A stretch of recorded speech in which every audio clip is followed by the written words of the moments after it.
Sa bahagi pong ito mga kaibigan ay ating po namang kapanaya mga pinagmamalaki napakahusay na deputy ng Maria Aurora Municipal Police Station. In behalf ng Chief of Police na napakahusay at napakasipag na walang iba kundi si Police Major Ferdinand Beatriz Usita, ang kaharap po naman natin ngayon ang kanyang mahusay na deputy. Wala pong iba kundi si Police Captain Angel Jabar Herman. Mapagpalang araw, sir. Magandang umaga, sir. Isang mapagpalang umaga po sa ating lahat. Sir. Yes, sir. Kumusta, sir, ang Maria Aurora Municipal Police Station, sir? So far, sir, ang Maria Aurora ay isa pong bayan na peaceful at napakatahimik pong lugar ito. Wow. Okay, congrats, sir. Ano naman, sir, ang mga pinagkakaabalahan sa kasalukuyan ng Maria Aurora Police Station? Sa ngayon, sir, tulad nga po ng aming tungkulin, pinapaigting po namin ang peace and order po sa aming lugar. Sa katunayan po, nagiging masigasig po kami sa paghuli ng mga open mapper dito sa aming lugar. Nagkakaroon din po kami ng programa sa BPAT streaming sa mga barangay dito. Yes, sir. Para po maging aware yung mga barangay tanod po natin. Yes, sir. Nagkakaroon po rin kami ng livelihood programs. Katulad po ng pagtuturo ng paggagawa ng mga dishwashing liquid. Dishwashing sabon, sir. Sabon. Yes, sir. Yes, sir. Para po may pagkahabalahan na may pagkakitaan po yung mga kababayan po natin. Okay, sir, sa dishwashing liquid sabon produce, pagpo-produce ay paano nyo, sir, na ipoproduce ito at saan ang gagaling, magkano ang puhunan? Yun po, programa po namin ito, pondo po ng station po yan. Wow, magaling. Pinupundohan po namin, tapos pagdating po namin sa barangay, doon po namin ipinapakita kung paano ba yung proseso ng paggawa para po matutunan po nila ng gusto.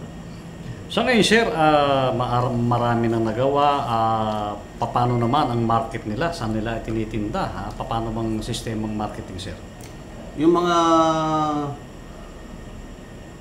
ginagawa na rin po sa mga barangay, binibinta na rin po nila sa mga kabarangay po nila. Wow. Para po hindi na po sila lumayo. Tapos, tutubuhan man nila kasi nga po kapag ganyan naman, obligado naman po silang magkaroon ng fund sa barangay. Tama.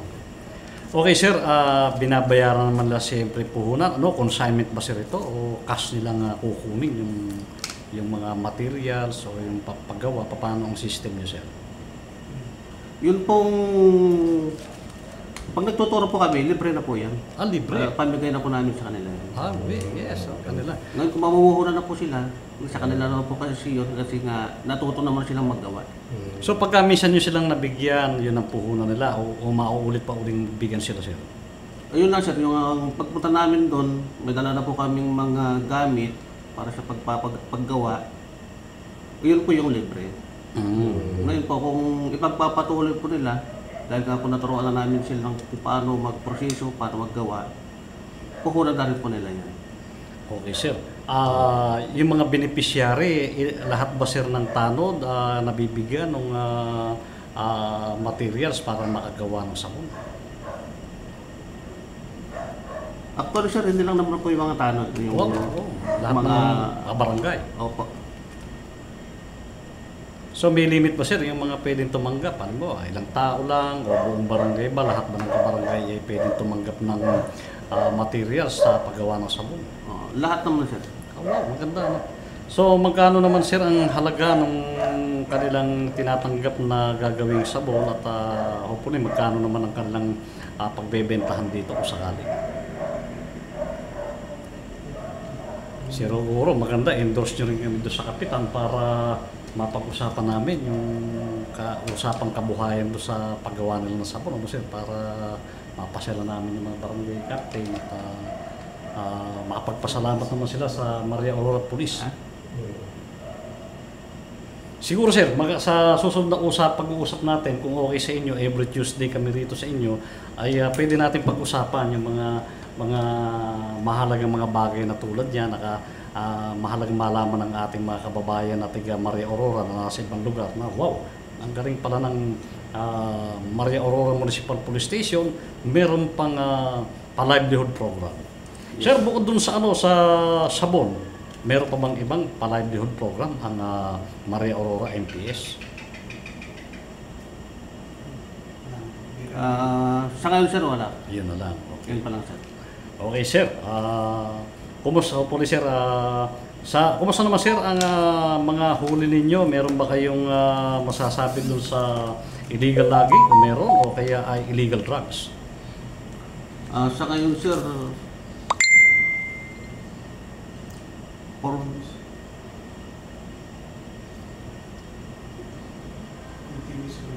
continuous naman po yung ginagawa mo naming paghuli para po maibsan o kung meron pa man ng mga drugs po dito sa aming lugar para po hindi na maging talamak.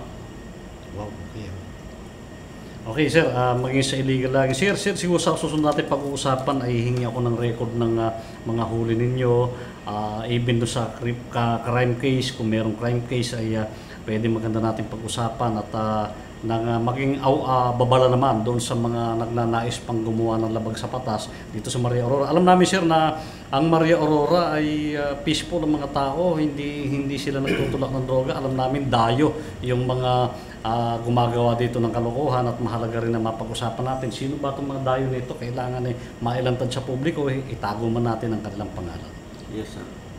Sir, alam namin na marami kayong trabaho at kami nangaagaw ng oras. Hopefully sa mga next week marami tayong mapag-uusapan na mahalagang mga bagay ay baka meron akong hindi naman naitanong sir na mahalagang malaman ng ating kababayan, ng kapulisan at ng mga tiga Maria Aurora na nasa ibang lugar ay nasa inyo sir ang pagkakataon ngayon.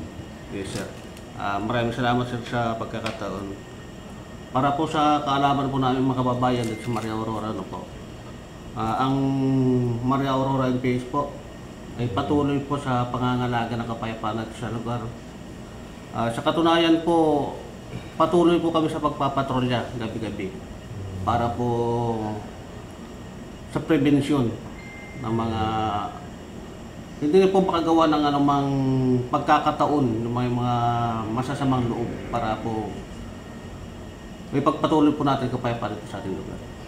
Okay, maraming salamat. Inyo po nga napanood mga kaibigan ang napakahusay at pinagmamalaking deputy ng Maria Aurora Municipal Police Station. Nakinatawa ng napakahusay namang Chief of Police, Police Major Ferdinand Beatriz Usita sa katauhan ng Deputy Police Captain Angel Jabar Herman. Maraming salamat po. Magandang araw. Maraming salamat din sir.